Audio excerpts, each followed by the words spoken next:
Hi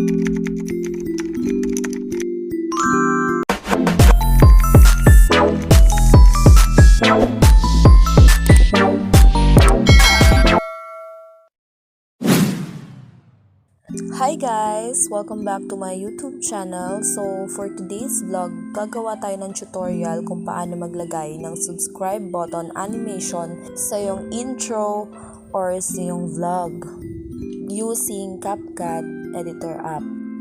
So first, click mo lang yung CapCut app. So first na mag-a-appear dyan yung new project. Then yan yung mga latest edit ko. So, may option dyan na kung i-add mo is videos or photos. So, gagawin natin, mag-add tayo ng photos para sa gagawin nating tutorial video. So, ayan. Kapag bitin yung clip or nabibitinan ka sa clip na gagamitin mo, sa kanang banda, may plus sign dyan. Ayan, plus sign. Ayan, pwede mo ulit i-import yung photo na pinili mo. Ayan, sa baba may add one yan. Para mas humaba yung clip na gagawin mo. Ayan.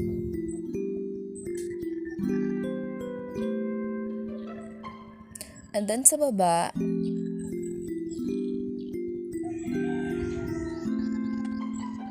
makikita mo dyan yung edit, audio, add, sticker, yan.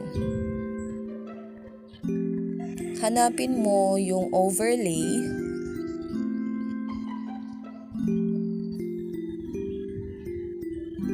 Mag-add tayo ng overlay. Ayan. Add overlay. Click mo lang yan. Then sa videos, may sinave na akong green screen animation ng subscribe button. Ayan.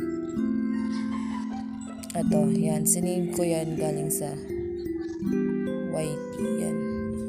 So, ganyan muna yung mag-a-appear na itsura niya. Kapag naka-green screen siya. So, para mawala yung green screen na yan, click mo yung clip sa baba. And then, sa baba, hanapin mo yung chroma key.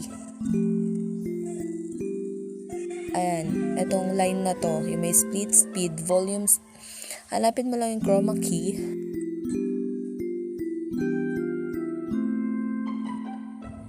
Then, click mo yan.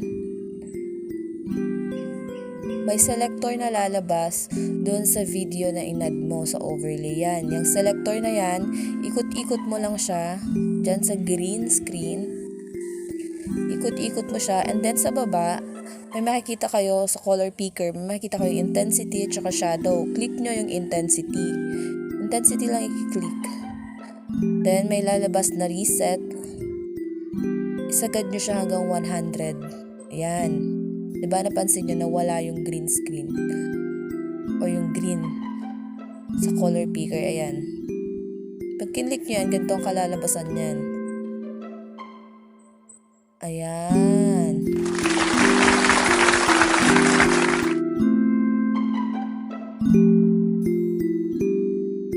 So, ayan.